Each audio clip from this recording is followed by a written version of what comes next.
Alright, it's me, Michael123425 again on this channel, and I'm adding to the previous two videos that I created about the algorithms I know for not F12, but C-pop method. This part I'll be going over tips, tricks, whatever you want to call for the cross. Now, I'm not really an expert in putting together the cross and doing stuff like that for cross, but I am really good at doing cross for color neutral, which that means I can start on any of the 6 colors or any of the colors on the cube. And so, but for most of this, I'll be doing stuff on the white cross. So in this first case that I see right here, I see that this orange-white piece needs to go over here and then down to here, and while this green-white piece is already connected, so what I do is move the orange-white piece over so that it's already connected here, and then move the green and white over to here.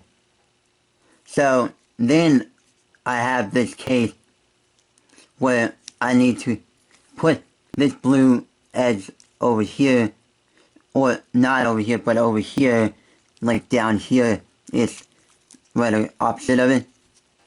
And also I see this orange one and then this red edge. So I put the orange in first. Then move the blue over, like so. And then I place in the red edge, like so. And while I was doing that, I was keeping the corner stationary, so that the corner is already there, and so I don't have to put that corner in when I'm doing the F12 part.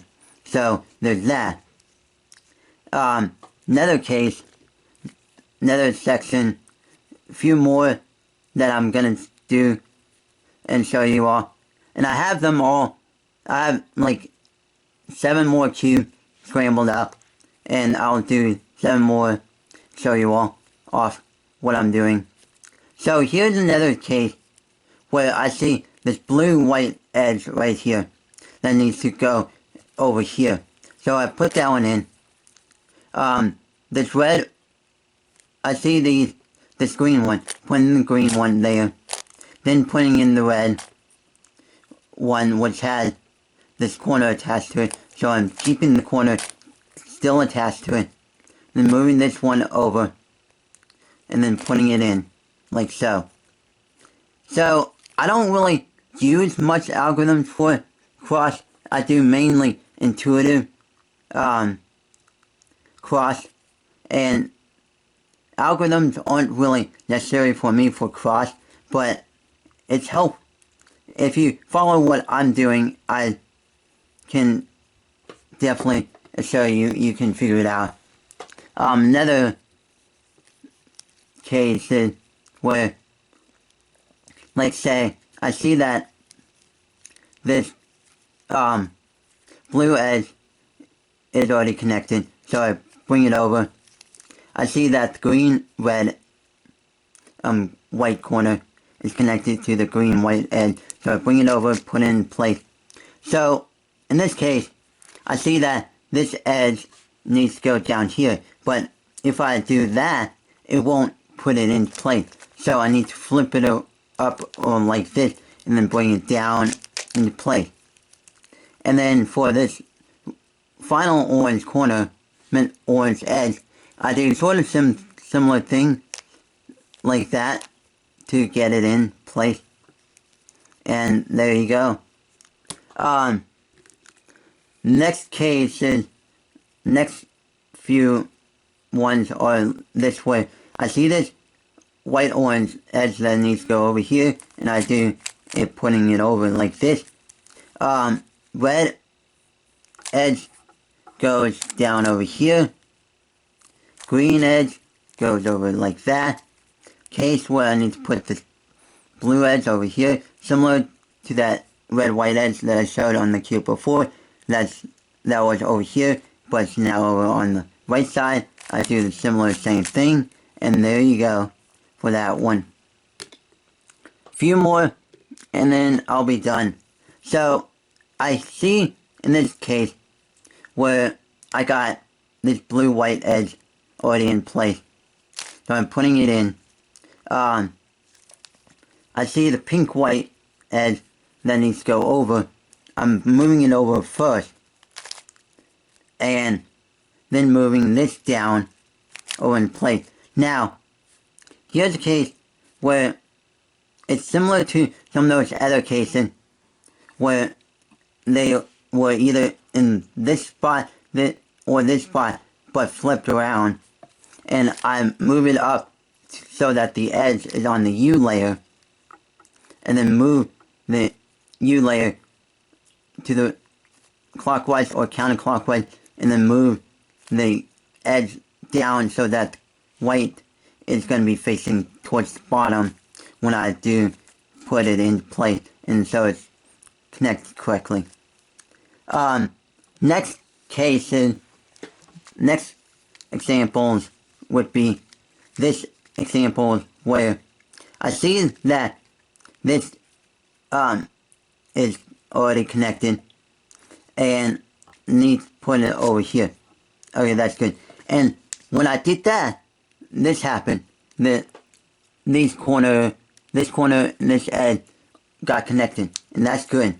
But in the same process, I see that this red edge needs to go down here. So while I'm moving this out of place so that I can put it in, I'm moving the red-white edge into place so that I can put it in place while I'm putting in the green-white edge. Now, blue edge is pretty easy to put in place. Few more and then I'll be done.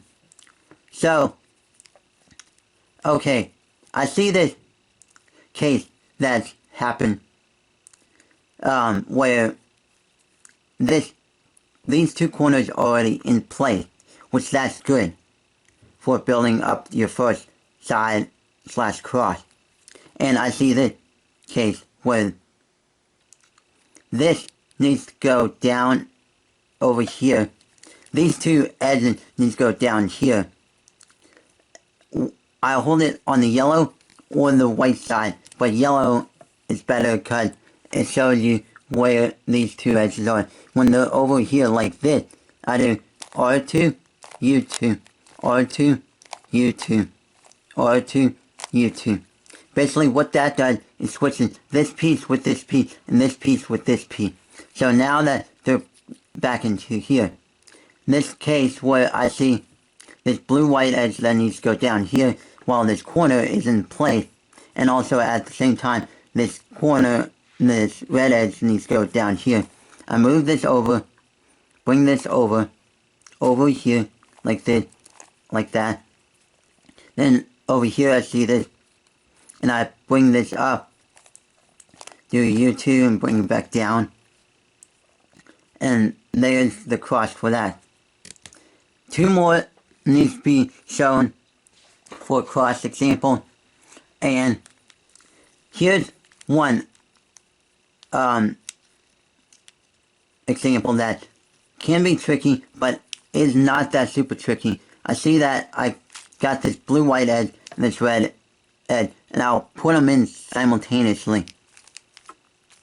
Well, not simultaneously, but I'm moving them out of the way so that they're already connecting to the side, and so I just need to rotate those sides and getting them in. And when I did that, I put this green-white edge into the green side, so that all I need to do is rotate the green side and get that one in.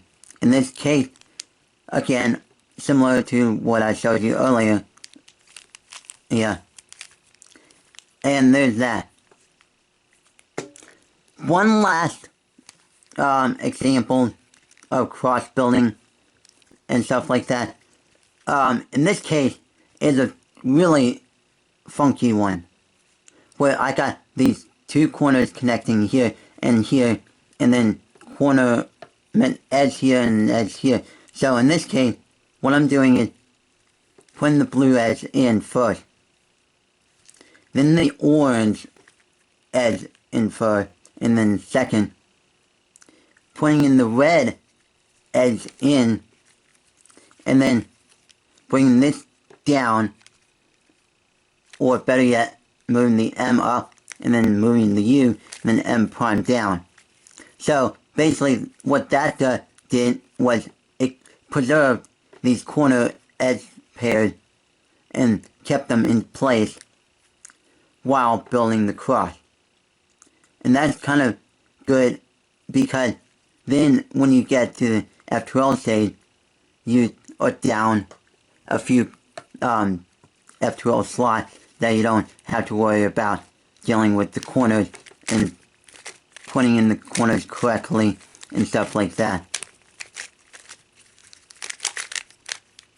So that's about it for my cross building video that shows you what to do when certain cases arrive for the cross and stuff like that.